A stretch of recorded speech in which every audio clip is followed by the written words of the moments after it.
Everyone, आज हम लोग करेंगे प्रैक्टिस सेट बीएड का 2018 में पूछा गया है।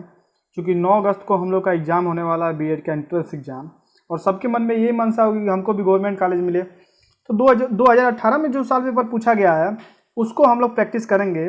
आपको पता होना चाहिए कि बीएड के एंट्रेंस एग्जाम में 2 सेक्शन होता है, एक पहला जो प्रथम प्रश्न पत्र होता है और एक सेकेंड होता है। पहले में भी 2 सेक्शन होता है, एक सामान्य हिंदी और दूसरा हमारा सामान्य ज्ञान। ये पहले प्रश्न पत्र में पूछा जाता है, दूसरे में हमारा रीजनिंग और जनरल साइंस पूछी जाती है। मैं आपको बता दूं कि आप पहले प्रश्न पत्र में नंबर को अगर गेन नहीं कर पाए तो सेकंड पेपर में मुश्किल हो जाता है। क्योंकि सेकंड पेपर इसलिए मुश्किल हो जाता है क्योंकि सेकंड पेपर का जो सेकंड सेक्शन है उसमें जो साइंस पूछा जाता है, तो साइंस का कुछ उसमें बायो का भी क्वेश्चन रहता है। तो साइंस वाले बच्चे बायो का नहीं कर पाते हैं और बायो वाले बच्चे मैथ का क्वेश्चन नहीं कर पाते हैं, तो थोड़ा सा डिफिकल्ट हो जाता है। राइजिंग जो नंबर होता है वो हमारा सेक्शन ए में ही होता है, मतलब प्रथम प्रश्न पत्र में ही होता है। तो इसको हम लोग प्रैक्टिस करेंगे और अच्छे से समझेंगे। देखिए जो हमारा पहला क्वेश्चन है, क्या है पहला क्वेश्चन? पहला क्वेश्चन है, आपके सामने दिख रहा होगा, उगते हुए सूरज का देश किसे कहा जाता है? आपके पास ऑप्शन है म्यांमार, जापान, भारत, नॉर्वे। देखिए जापान को कहा जाता है उगते हुए सूरज का देश, क्योंकि ये जापान जो होता है ना पूरब में पड़ता है और सूर्य की किरणें सबसे पहले जापान में ही पड़ती हैं, इसलिए उगते हुए सूरज का देश किसे कहा जाता है? जापान को कहा जाता है। आइए अब सेकंड क्वेश्चन करते हैं। सेकंड क्वेश्चन हमारा है कि किस संविधान संशोधन के द्वारा मताधिकार की आयु 21 वर्ष से घटाकर 18 वर्ष कर दी गई? आपको पता होना चाहिए कि 61वां संविधान संशोधन जो अधिनियम 1989 में आया था, उसके बेसिस पे कहा गया था कि जो एज होती है वयस्क का 21 वर्ष से घटाकर 18 वर्ष कर दिया जाए। आइए तीसरा जो क्वेश्चन है हमारा, तीसरा है विश्व शिक्षक दिवस कब मनाया जाता है? विश्व शिक्षक दिवस 5 अक्टूबर को मनाया जाता है, लेकिन शिक्षक दिवस अगर केहू पूछे तो उसको हम लोग 5 सितंबर कहेंगे। नेक्स्ट क्वेश्चन चौथा हमारा है, चौथा है किसके द्वारा खालसा पंथ की स्थापना की गई? आपको जानना चाहिए गुरु गोविंद सिंह के द्वारा खालसा पंथ की स्थापना की गई थी। अब हमारा जो 5वां क्वेश्चन है, भाखड़ा नांगल परियोजना किस नदी पर स्थित है? भाखड़ा नांगल परियोजना सतलज नदी पर स्थित है। ठीक, इसका यूज किया जाता है विद्युत उत्पादन में और सिंचाई में इसका उपयोग किया जाता है। जो 6वां हमारा क्वेश्चन है, सूर्य ग्रहण कब लगता है? सूर्य ग्रहण तब लगता है जब चंद्रमा सूर्य और पृथ्वी के बीच में आ जाता है, तब क्या होता है? सूर्य ग्रहण लगता है। 7वां हमारा क्वेश्चन है, NCTI है क्या? इसका फुल फॉर्म है national counselling for teacher education, जो हमारी एग्जाम कंडक्ट कराती है वो है। आइए 8वां क्वेश्चन करते हैं। 8वां क्वेश्चन हमारा है, जैनवाद के अनुसार कितने तीर्थंकर हैं? जैनवाद के अनुसार 24 तीर्थंकर हैं, और पहले तीर्थंकर थे ऋषभदेव और 24वें तीर्थंकर है महावीर प्रसाद। ये भी चीज़ आपको याद रखना पड़ेगा। 9वां हमारा क्वेश्चन है, चूना पत्थर परिष्कृतकरण के बाद क्या परिवर्तन होता है? तो मार्बल में बदलता है, इसको देख लीजिए। 10वां जो हमारा क्वेश्चन है, एक बैंक शेड्यूल बैंक कहलाता है यदि यह RBI एक्ट 1934 के द्वितीय अनुसूचित में शामिल हो। मतलब एक अनुसूची शामिल की गई थी, उसमें अगर RBI एक्ट में ही अगर कोई बैंक शामिल रहेगा तो उसको हम लोग कहेंगे शेड्यूल बैंक। 11 नंबर का क्वेश्चन है, भारत का राष्ट्रपति राज्यसभा में कितने सदस्यों को मनोनीत करता है? 12 सदस्यों को क्या करता है? मनोनीत करता है। और 2 सदस्य लोकसभा में क्या करता है? लोकसभा में 2 सदस्यों को मनोनीत करता है। 12वां हमारा क्वेश्चन है, किस क्षेत्र में बुकर पुरस्कार दिया जाता है? तो आपको जानना चाहिए कि साहित्य के क्षेत्र में बुकर पुरस्कार दिया जाता है। और आइए अब हम लोग 13वां क्वेश्चन करते हैं। चौथा स्तंभ संप्रदाय संदर्भित करता है, तो किससे है? ये प्रेस से संबंधित करता है। जो हमारा 14 क्वेश्चन है कि भारत का नेपोलियन किसे कहा जाता है? ये हमेशा पूछा जाता है कि भारत का नेपोलियन किसे कहा जाता है, तो इसका आंसर होगा चंद्रगुप्त को भारत का नेपोलियन कहा जाता है। आइए अब 15वें क्वेश्चन की तरफ हम लोग बढ़ते हैं। 15वां हमारा क्वेश्चन है कि शोभना गुरुटू प्रवर्तक है कहाँ का? किसके लिए प्रवर्तक है? तो हमारा है ये ठुमरी के लिए क्या है? प्रवर्तक है। ये ना भारतीय शास्त्रीय शैली है जो गायिका के लिए क्या होती है? प्रसिद्ध होती है। अब 16वां हमारा क्वेश्चन है, सौर मंडल में किन ग्रहों को निकृष्ट ग्रहों के रूप में जाना जाता है? तो सौर मंडल के दो ऐसे ग्रह हैं जिनको हम लोग निकृष्ट ग्रह के रूप में मानते हैं, वो हैं बुध और शुक्र, जो कि पृथ्वी के अपेक्षा बहुत नजदीक हैं। 17वां हमारा क्वेश्चन है, रेटिनॉल का सामान्य नाम क्या होता है? तो रेटिनॉल का सामान्य नाम क्या होता है? Vitamin A. ये चीज़ आपको देखो, ये विटामिन के जितने भी नेम होते हैं आपको क्या करना पड़ेगा, उसको याद करना पड़ेगा। जैसे स्कारवी किसका है? तो विटामिन सी का है। ये सब चीज़ आपको पता होनी चाहिए। 18 नंबर का क्वेश्चन है, पाक जल डमरू अलग करता है किन देशों को? भारत और श्रीलंका को। आपको याद होगा कि भारत का कुछ मैप यहाँ पे है और यहाँ पे क्या होती है, भारत और श्रीलंका की ऐसे कुछ बीच में डिस्टेंस होता है। तो पाक जल डमरू कुछ इस प्रकार का होता है जो भारत और श्रीलंका को क्या करता है, अलग करता है। 19 नंबर का क्वेश्चन है हमारा, इस संविधान के किस अनुच्छेद में निर्वाचन आयोग का विशेष अधिकार निहित है? 324 में। बहुत इंपॉर्टेंट क्वेश्चन है जो हर बार पूछा जाता है कि निर्वाचन आयोग का जो गठन है वह किस अनुच्छेद में किया गया है? तो 324 में किया गया है। पोंगल कहाँ का त्यौहार है? तमिलनाडु का। 21 नंबर का क्वेश्चन हमारा है कि वर्ष 2014 में भारत का कौन सा राज्य 29वां राज्य बना? तेलंगाना। ये भी चीज़ आप लोग याद रखिएगा। 22 नंबर का क्वेश्चन है कि जापान के संसद का क्या नाम है? डायट। इसमें भी एक चीज़ का क्वेश्चन आपसे पूछा जाएगा कि किस देश के कौन से संसद का क्या नाम है। जैसे अमेरिका के संसद का क्या नाम है, चीन के संसद का क्या नाम है। ये जितने भी संसद के नाम होते हैं वो अक्सर क्या करते हैं, पूछे जाते हैं आपके एग्जाम में। ओमान की राजधानी, हाँ, देश और राजधानियों से भी क्वेश्चन आएंगे आपके पेपर में। ओमान की राजधानी तो आप बताएंगे क्या, उसका मस्कट। 24 नंबर का क्वेश्चन हमारा, बहू कहाँ का प्रमुख त्यौहार है? तो असम का। सॉरी, बिहू कहाँ का प्रमुख त्यौहार है? तो असम का हमारा क्या है, प्रमुख त्यौहार है। 25 नंबर का हमारा क्वेश्चन है कि भारत के संविधान के किस अनुच्छेद में मौलिक कर्तव्य का वर्णन किया गया है? 51A में जो है ये मौलिक कर्तव्य क्या किया गया है, उसमें वर्णन किया गया है, जो भाग 4 क में क्या है, वर्णित है। 26 नंबर क्वेश्चन, विटामिन सी की कमी से कौन सा रोग होता है? स्कर्वी। विटामिन सी की कमी से कौन सा रोग होता है? स्कर्वी। उसी तरह विटामिन डी की कमी, बी की कमी से बेरी। ये सब विटामिन के जितने भी कमी से रोग होते हैं उसको क्या करिएगा, आप देख लीजिएगा एक बार। 27 नंबर का क्वेश्चन है, सतत विकास लक्ष्यों को प्राप्त करने हेतु संयुक्त राष्ट्र संघ द्वारा कौन सी अवधि निर्धारित की गई थी? तो निर्धारित की गई थी। हमारा क्वेश्चन ऑप्शन नंबर सी हो जाएगा। क्वेश्चन नंबर 28 जो है हमारा, कैलाश सत्यार्थी संबंधित है किससे? कैलाश सत्यार्थी और वो बचपन पाकिस्तान की एक लेखिका थी, वो दोनों लोग मिलकर क्या किए, बचपन बचाओ आंदोलन से संबंधित थे, जो छोटे छोटे बच्चों का बचपन बचाने में सहयोग करते थे।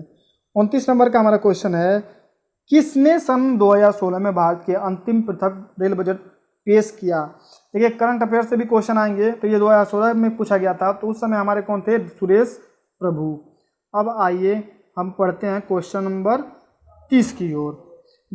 क्वेश्चन नंबर 30 है, भारत के राष्ट्रपति बनने से पूर्व श्री रामनाथ कोविंद कहाँ के राज्यपाल थे? तो उस समय बिहार के क्या थे, वो राज्यपाल थे। हमेशा इससे एक क्वेश्चन जरूर आपसे पूछा जाएगा क्या कि भारत के राष्ट्रपति कितने समय के लिए अपने पद पे नहीं रह सकते हैं, तो मतलब कितने समय के लिए उनका पद रिक्त रह सकता है? तो 6 महीने। ये सब की क्वेश्चन आपको क्या करना पड़ेगा, पढ़ना पड़ेगा। क्वेश्चन नंबर 31, फ्रांसीसी क्रांति का सही नारा क्या था? स्वतंत्रता, समानता और पराधीनता। ये हमारा क्या था? स्वतंत्र नारा था। क्वेश्चन नंबर 32 हमारा है कि निम्नलिखित में से किस खिलाड़ी ने रियो पैरालिम्पिक्स 2016 में ऊंची कूद में स्वर्ण पदक जीता था? मरियप्पन थंगावेलु। ये करंट अफेयर्स के क्वेश्चन हैं, इसको आपको पढ़ना पड़ेगा। अलग से एक पत्रिका ले लीजिएगा 6 महीने का, उसको आप पढ़ लीजिएगा, तो इस टाइप के सारे क्वेश्चन क्या हो जाएंगे, आपके क्लियर हो जाएंगे। क्वेश्चन नंबर 34 है, न्यायमूर्ति दलवीर भंडारी चर्चा में रहे क्योंकि इंटरनेशनल कोर्ट ऑफ जस्टिस के लिए पुनः निर्वाचित हुए। एक बार तो ये पहले से थे, इनको क्या किया गया था, पुनः निर्वाचित कर लिया गया था। क्वेश्चन नंबर 34 हमारा है, क्वेश्चन नंबर 34 है, डैश को भारत के सर्वाधिक पुराना ग्रंथ माना जाता है? किसको? ऋग्वेद को। तो वेद कितने होते हैं हमारे? 4। उसको भी आप देख लीजिएगा, कौन किससे संबंधित है ये भी पूछता है हमेशा।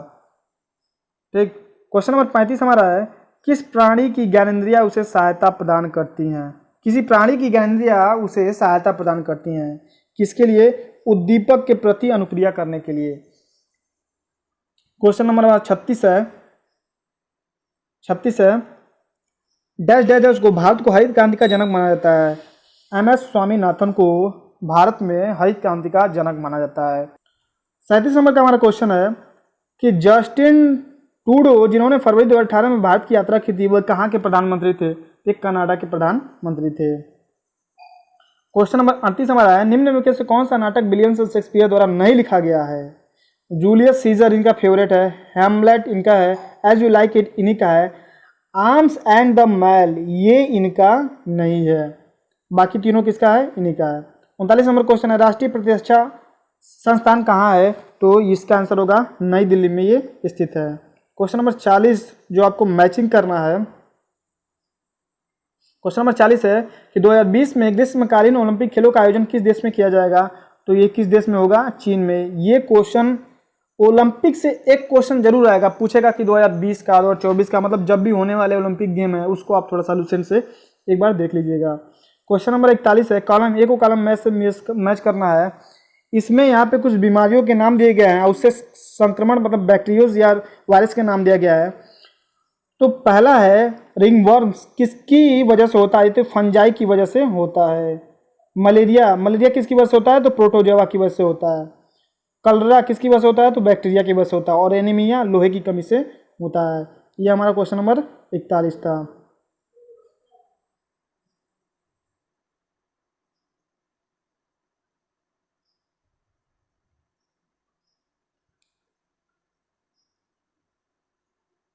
क्वेश्चन नंबर 42 है, निम्न में से कौन राज्य हड़प नीति से संबंधित है? तो लॉर्ड डलहौजी। राज्य हड़प नीति का मतलब ये होता है कि जिस किसी शासक के पास अगर उसका कोई पुत्र नहीं होता था तो उसके राज्य को डलहौजी अपने राज्य में विलीन कर लेता था। क्वेश्चन नंबर 43 हमारा है कि निम्न में कौन सा इनपुट डिवाइस नहीं है? कंप्यूटर से भी आपके एग्जाम में क्वेश्चन आने वाले हैं, तो इनपुट और आउटपुट डिवाइस को भी आप क्लियर कर लीजिएगा कि इनपुट डिवाइस कौन होता है और आउटपुट डिवाइस कौन होता है। तो हमारा प्रिंटर जो है ये हमारा इनपुट डिवाइस नहीं है, आउटपुट डिवाइस है। क्वेश्चन नंबर 44 है कि हिंदी पिक्चर फिल्म पद्मावत किस लेखक की रचना पर आधारित है? मलिक मोहम्मद जैसी। इनकी एक प्रमुख रचना है कौन सी? पद्मावत। क्वेश्चन नंबर 45 है, सोमनाथ मंदिर पर आक्रमण किसने किया था? महमूद गजनवी। ये आपको पता होना चाहिए कि महमूद गजनवी सोमनाथ मंदिर पर क्या कर दिया? आक्रमण किया था। क्वेश्चन नंबर 46 है, सांख्य दर्शन के प्रतिपादक किसे माना जाता है? तो कपिल को माना जाता है। दर्शन, इसमें 6 दर्शन होंगे लुसेंट में, आप उसको देखिएगा कि कौन से दर्शन किससे संबंधित है। जैसे पतंजलि किससे संबंधित है? तो योग दर्शन से संबंधित है। तो दर्शन से भी आपके एग्जाम में क्वेश्चन आते हैं। क्वेश्चन नंबर 47 है कि प्रसिद्ध पुस्तक poverty and un British rule in India के लेखक कौन है? दादाभाई नौरोजी। पुस्तक के भी लेखक आते हैं जो 1857 या उसके बाद की क्रांति में जिन्होंने भाग लिया था, उससे भी क्या होते हैं? पुस्तक के राइटर के नाम पूछे जाते हैं। क्वेश्चन नंबर 48 है, निम्न में से कौन प्रसिद्ध हिंदी पत्रिका सरस्वती के संपादक रहे हैं? महावीर प्रसाद स्वामी।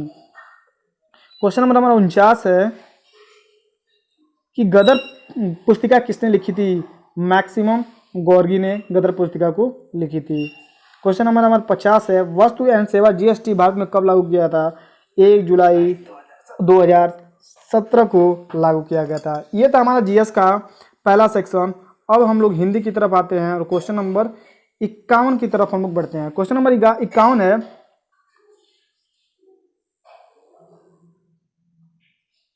क्वेश्चन नंबर 51 है हमारा, शशक का पर्यायवाची क्या है? शशक का पर्यायवाची, खरगोश का पर्यायवाची जो होता है वो शशक होता है। तो इसमें पूछ रहा है कि शशक का पर्यायवाची कौन है? तो खरगोश देखिए पहला ही ऑप्शन है। शिशु होगा नहीं, मृग तो हमारा हिरण का होता है और चंद्रमा चंद्र को कहते हैं, ये होगा नहीं। क्वेश्चन नंबर 52 हमारा है, क्वेश्चन नंबर 52 है, गंगा गए गंगादास जमुना गए जमुनादास लोकोक्ति का सही अर्थ क्या है? इसका सही अर्थ होगा अवसरवादी होना, मतलब कि जिसको जहाँ पे जो मिला, जिसको जहाँ पे जिस प्रकार का अवसर मिला उसका क्या हुआ? वो लाभ उठाया। क्वेश्चन नंबर 53 हमारा है कि सूर्य का पर्यायवाची कौन नहीं है? सूर्य का पर्यायवाची देखिए हमारा भास्कर है, दिवाकर है, सविता, ये सूर्य के पर्यायवाची हैं, परंतु मयंक जो है वो हमारा क्या है? सूर्य का पर्यायवाची नहीं है। क्वेश्चन नंबर 54 है, प्रत्येक का संधि विच्छेद क्या होगा? प्रतिधन एक इसका क्या होगा? संधि विच्छेद होगा। इसको संधि विच्छेद का जो व्यंजन संधि विच्छेद के कुछ रूल होते हैं उसको आप लोग क्या करिए थोड़ा सा देख लीजिएगा। क्वेश्चन नंबर 55 है, जो शास्त्र जानता है वो क्या कहलाता है? शास्त्रज्ञ। क्या कहलाता है? शास्त्रज्ञ कहलाता है। क्वेश्चन नंबर 56 हमारा है कि पुराण में एक प्रत्यय संयुक्त होकर वो क्या बनाता है? तो पौराणिक बनता है। क्या बनता है? पौराणिक। बहुत ही आसान प्रत्यय होता है, इसको आप इजी वे में आप समझ सकते हो। क्वेश्चन नंबर 57 है, हाथ से हथियाना, लाश से लतियाना, संज्ञा से बनने वाली क्रिया को हम लोग क्या कहते हैं? तो इसको हम लोग कहते हैं क्या? नाम धातु क्रिया कहते हैं। क्वेश्चन नंबर 58 हमारा है, मीठा विशेषक से भाववाचक संज्ञा क्या बनेगी? तो मीठा से मिठास इसका भाववाचक बनेगा। क्वेश्चन नंबर 59 हमारा है, कोई आया वाक्य में कोई किस प्रकार का सर्वनाम है? तो कोई आया, कौन आया ये हमको नहीं पता, तो ये हमारा कौन सा होगा? अनिश्चयवाचक सर्वनाम होगा। क्वेश्चन नंबर 60 हमारा है, निम्न में से तत्पुरुष समास कौन है? तो प्रतिदिन, कोना कोना, मारपीट, ये हमारा तत्पुरुष समास नहीं है। पथ भ्रष्ट, ये हमारा पथ से भ्रष्ट, ये हमारा तत्पुरुष समास होगा। प्रतिदिन में हमारा अव्ययीय समास होगा, कोना कोना में हमारा द्वंद्व समास होगा, और मारपीट से हमारा बहुब्रीहि समास होगा। क्वेश्चन नंबर 61 है कि प्रार्थना पत्र के समापन में क्या लिखा जाता है? भवविधि, जिसके द्वारा लिखा जाता है उसका नाम लिखा जाता है। भवदीय उसका प्रार्थना पत्र के समापन में लिखा जाता है। क्वेश्चन नंबर 62 है, भक्तिकालीन संत परंपरा के प्रसिद्ध कवि कौन है? मीरा, जो कृष्ण के वियोग में रचित थी। आप आसानी से इसको देख सकते हैं। क्वेश्चन नंबर 63 हमारा है, पावक और अग्नि शब्दों के मध्य का क्या संबंध है? तो पावक अग्नि का क्या होता है? पर्यायवाची होता है। जैसे पावक, अग्नि, हुतासन, हुशासन, ये सब क्या है? उसके पर्यायवाची हैं। क्वेश्चन नंबर 64 है, शोक किस रस का अस्थाई भाव है? तो करुण का क्या है? अस्थाई भाव है। उसी तरह मान लीजिए रौद्र पूछता है किसका अस्थाई भाव है, वीर किसका अस्थाई भाव होती है, ये सब अस्थाई भाव। जैसे मान लीजिए श्रृंगार रस का अस्थाई भाव क्या है? तो रति है। तो ये जितने भी अस्थाई भाव होते हैं रस के, उसको थोड़ा सा आप लोग एक बार क्या करिएगा? ध्यान दे दीजिएगा। क्वेश्चन नंबर 65 है, वह विद्यार्थी नहीं आया, वाक्य में वो कौन सा विशेषण है? सर्वनामिक। वह किसके? वह क्या है? सर्वनाम है, क्योंकि किसी संज्ञा के स्थान पर किसी वस्तु को, किसी नाम का प्रयोग किया जाता है तो वो सर्वनाम होता है, तो सर्वनामिक विशेषण कहलाएगा। Option number A. अगला क्वेश्चन है कि यज्ञ का विपरीतार्थ शब्द क्या होगा? यज्ञ का विपरीतार्थ शब्द क्या होगा? विज्ञ होगा। क्वेश्चन नंबर 67 हमारा है, बहिरंग का विलोम शब्द क्या होगा? बहिरंग का विलोम होगा अतरंग। क्वेश्चन नंबर 68 हमारा है, निम्नलिखित वाक्यों में से एक अपादान कारक के विभक्ति चिन्ह का प्रयोग हुआ है। अपादान का मतलब होता है कोई चीज किसी से क्या होती है? अलग हो जाती है। तो देखिए इस चारों में जो चौथा ऑप्शन है, आकाश से गिरी एक बूंद, कहीं मोती, कहीं विष, तो कहीं कीचड़ बनी। मतलब आकाश, मान लीजिए यहाँ से अगर बूंद के रूप में पानी गिर रहा है तो ये पानी आकाश से क्या हो रहा है? अलग हो रहा है। क्वेश्चन नंबर 69 है, स्फूर्ति का तद्भव क्या होगा? तो स्फूर्ति एक तत्सम शब्द है, और तत्सम हमारा क्या होता है? सही शब्द होता है, और तद्भव हमारा क्या होता है? रॉन्ग होता है। तो स्फूर्ति का तद्भव हमारा क्या होगा? फूर्ति होगा। अधिकतर हम लोग क्या करते हैं, जो बोलते हैं वो तद्भव ही बोलते हैं।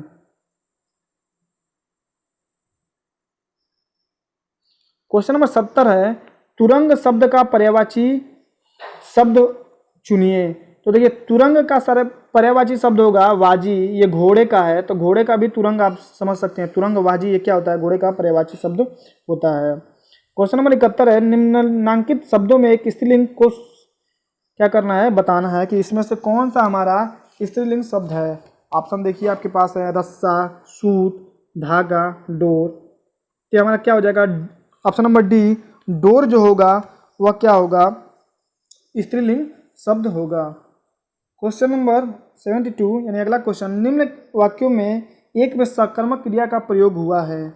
सकर्मक का मतलब ऐसा क्रिया जिसमें कर्म का यूज किया गया है। तो देखिए स्टेटमेंट है क्या? ऑप्शन नंबर ए सही होगा। लड़की सिल रही है। लड़की क्या सिल रही है?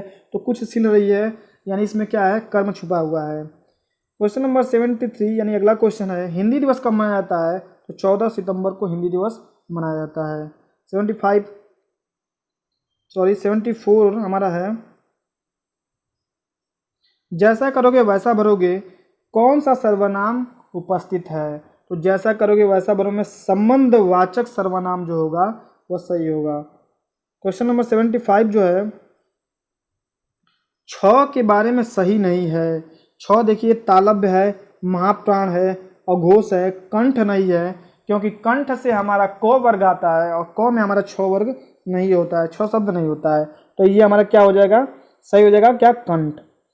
76 हमारा है, भवानी का पुल्लिंग क्या होगा, तो भवानी का पुल्लिंग क्या होगा, भव होगा। 77 है, उत्पत्ति की दृष्टि से हिंदी शब्द के समूह में कितने वर्गों में बांटा गया है, तो 5 वर्गों में इसको बांटा गया है। पांचों का क्या नाम होता है, तद्भव, तत्सम, तद, और इसका देशज, विदेशज और संकर शब्द, जो पांचों शब्द होते हैं वो क्या होते हैं, उत्पत्ति की दृष्टि से 5 शब्द होते हैं। 78 हमारा है, जो कठिनाई से प्राप्त किया जा सके शब्द समूह के लिए एक शब्द बताना है, तो उसको हम क्या बोलेंगे, दुर्लभ। दुर्लभ क्या होता है ना, वो बहुत ही कठिन से, हमको कठिनाई से क्या होता है, प्राप्त होता है। क्वेश्चन नंबर 79 है, वे शब्द जो विभिन्न पदों, वाक्यों अथवा वाक्य खंडों को जोड़ते हैं क्या कहलाते हैं, समुच्चय बोधक। समुच्चय बोध का मतलब ही होता है एडिशन करना, मतलब वाक्यों को क्या करना है, जोड़ना होता है। अगला क्वेश्चन हमारा है, किस वर्ग के व्यंजन अंतःस्थ व्यंजन कहलाते हैं। देखिए अंतःस्थ व्यंजन कहलाते हैं य, र, ल, व, ये हमारे अंतःस्थ हैं, और वहीं पे हमारा एक उष्म व्यंजन होता है, तो वो स वर्ग का होता है कि स, स, स, स, ह, ये होता है स, खटगोड़ वाला स, ये होता है सरसों वाला स, और एक ह, ये हमारे क्या होते हैं, उष्म व्यंजन होते हैं।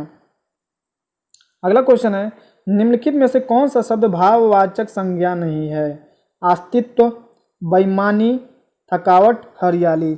आपसे इसमें पूछ रहा है कि निम्नलिखित में से कौन सी भाववाचक संज्ञा नहीं है, देख के बताइए कौन सा होगा। इसमें हमारा बेईमानी जो होगा वो विशेषण शब्द होगा, ये हमारा भाववाचक नहीं होगा।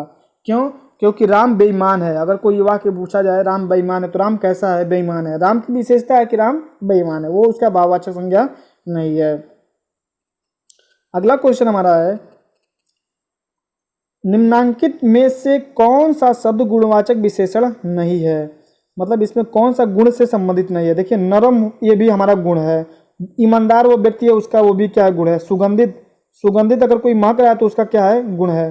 परंतु बहुत जो है ना वो गुण नहीं है, तो ऑप्शन नंबर ए हमारा क्या हो जाएगा, सही हो जाएगा। क्वेश्चन नंबर, अगला क्वेश्चन है, निम्नलिखित में से कौन सा शब्द अग्नि शब्द का पर्यायवाची नहीं है। पावक, अनल और बही ये सब अग्नि के पर्यायवाची हैं। अमी जो है ये अग्नि का पर्यायवाची नहीं है। अगला क्वेश्चन है, सूत शब्द का तद्भव शब्द क्या होगा, तत्सम शब्द क्या होगा। तो एक धागा के लिए इसका यूज किया जाता है। एक और सूत होता है जिसमें स्वप, ये छोटा का मात्रा लगता है। इस सूत्र का मतलब क्या होता है, सूर्य होता है। अगला क्वेश्चन है, आध्यात्मिक शब्द का विलोम क्या होगा। आध्यात्मिक शब्द का विलोम क्या होगा, उसको देखिए आपके पास ऑप्शन है, ऑप्शन से परे आध्यात्मिक, भौतिक और आत्मिक। तो हमारा इसका आंसर हो जाएगा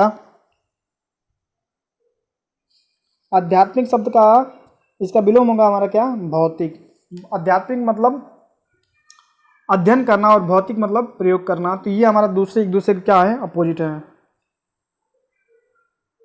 अगला क्वेश्चन हमारा है 86, रिक्त स्थान की पूर्ति करें, कभी भी अपने मित्र की उन्नति पर डैश न करो। क्या नहीं करना चाहिए, अगर आपका मित्र कुछ आगे निकल रहा है या क्या है, तो आपके पास ऑप्शन है, उसको देखिए, वैराग्य, अहंकार, द्वेष, ईर्ष्या। क्या अपने मित्र के प्रति हमको नहीं करनी चाहिए, ईर्ष्या नहीं करनी चाहिए। अपने मित्र के प्रति क्या करनी नहीं चाहिए, ईर्ष्या नहीं करनी चाहिए। अगला क्वेश्चन हमारा है, कौन सा शब्द शुद्ध रूप है। उज्ज्वल जो है ये हमारा क्या है, शुद्ध रूप है। अगला क्वेश्चन है कि जब मीरा पढ़ती है तो मोहन सोता है। रचना के आधार पर वाक्य का प्रकार बताइए। आपको इसमें बताना है कि कौन से वाक्य हैं, संयुक्त वाक्य हैं। इसमें 2 वाक्य, मोहन सो रहा है और मीरा पढ़ रही है, दोनों वाक्य आपस में मिल रहे हैं, ये क्या हो जाएगा, संयुक्त वाक्य हो जाएगा। अगला क्वेश्चन हमारा है, सांझ होते ही पक्षी अपने अपने नीर पर लौट आते हैं। वाक्य में रेखांकित शब्द का सही प्रयोग बताइए। मतलब नीर का मतलब क्या होता है, सही उसका शब्द हो जाएगा क्या, नीड़। अगला क्वेश्चन हमारा है, निम्नलिखित में से कौन सा शब्द अशुद्ध है। अशुद्ध और शुद्ध आपको क्लियर करना है, तो जितने भी एक चीज समझ आइए, जितने भी तत्सम शब्द होते हैं ये सब क्या होते हैं, शुद्ध होते हैं, और तद्भव हमारे क्या होते हैं, गलत होते हैं। तो इसमें आपको विशिष्ट जो लिखा गया है ये रॉन्ग होगा, ये हमारा क्या होगा, शुद्ध नहीं होगा, ये अशुद्ध है। अगला क्वेश्चन है हमारा, अगला क्वेश्चन है दुरुपयोग शब्द में उपसर्ग का प्रयोग है, तो इसमें दुर क्या हो जाएगा, उपसर्ग हो जाएगा। उपसर्ग और प्रत्यय से एक क्वेश्चन या दो क्वेश्चन आपके एग्जाम में कंपलसरी ही आने वाले हैं। अगला क्वेश्चन है धर्मावलंबी शब्द किस प्रकार निर्मित है, इसका अगर हम लोग इसको संधि विच्छेद करेंगे तो धर्म, अवलंब और ई। अगर इसको आपको आंसर से मारना है कैसे, तो देखिए इसके प्रत्यय जो है इसमें बड़ी ई है हमारी, तो यहीं से आपको पकड़ में आ जाएगा कि ऑप्शन हमारा कौन सा हो जाएगा, सेकंड राइट हो जाएगा। अगला क्वेश्चन है आन प्रत्यय से बनने वाला शब्द कौन सा है। आन प्रत्यय से देखिए हम लोग क्या करते हैं, लगान वसूल करते हैं, लगान। तो लगान में हमारा कौन सा प्रत्यय है, आन प्रत्यय है, क्योंकि अगर इसको हम लोग यहाँ से ब्रेक कर दें तो ये लग में हमारा विसर्ग हलंत हो जाएगा और यहाँ पे आन हमारा क्या हो जाएगा, प्रत्यय हो जाएगा। अगला क्वेश्चन है जिसकी लाठी उसकी भैंस में लाठी और भैंस की संज्ञाएं हैं, दोनों शब्द क्या हैं, ये क्या है, दोनों सर्वनाम हैं, क्योंकि लाठी और भैंस ये किसी वस्तु और व्यक्ति के लिए किया जाता है जिसकी जगह पे हम लोग क्या करते हैं, इसका प्रयोग करते हैं। अगला क्वेश्चन है लाल से निर्मित है लाली तो काला से क्या होगा। लाल से निर्मित है लाली तो काला से क्या होगा, आपके पास ऑप्शन है कलिमा, कलूठा, काली और कालापन। तुरंत बताइए इसका क्या आंसर हो जाएगा आपके पास। देखिए अगर लाल में हम लोग ई प्रत्यय जोड़ते हैं तो लाली होता है, उसी प्रकार काला में ई प्रत्यय जोड़ेंगे तो क्या हो जाएगा, काली हो जाएगा। अगला क्वेश्चन है रोना का सकर्मक रूप क्या होगा। सकर्मक, रोना का मतलब अगर कोई रुला रहा है तो कोई रुला रहा है, तो यानी सकर्मक का मतलब होता है उसमें कर्म क्या हो, प्रधानता हो, तो ये हमारा ऑप्शन नंबर क्या हो जाएगा, ये हो जाएगा। अगला क्वेश्चन है कि आवाज़ उठाना मुहावरे का अर्थ क्या है, विरोध करना। अगर कोई किसी की अगेंस्ट में आवाज़ उठाता है तो इसका मतलब क्या होता है, विरोध करता है। क्वेश्चन नंबर, अगला क्वेश्चन है सडानन शब्द का संधि विच्छेद क्या होगा। जब ढ टूटता है तो ट में आता है, तो सट धन आनन हो जाएगा इसका संधि विच्छेद। अगला क्वेश्चन है हमारा गाकर खाकर क्रियाओं को क्या कहते हैं। गाकर खाकर यानी ये काम हमारा खत्म हो चुका है, यानी ये पूर्वकालिक क्रिया हो जाएगी, ये जो क्रिया है वो पहले बीत चुकी होगी।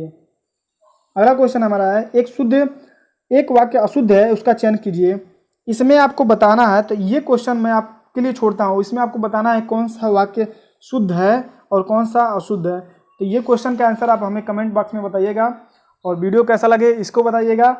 ये हमारा एक प्रैक्टिस सेट था 2018 में जो पूछा गया था, प्रैक्टिस सेट नहीं तो प्रीवियस ईयर पेपर इसको कह सकते हैं, जो पिछले ईयर 2018 में पूछा गया है। आप इसको अच्छे से पढ़िए, और इसमें यही एक सेक्शन जो होता है जिसमें आप नंबर गेन कर सकते हो, अगर सेक्शन जो सेकंड पेपर है उसमें थोड़ी बहुत प्रॉब्लम होती है। तो मिलते हैं नए वीडियो में, तब तक के लिए टेक केयर, बाय बाय।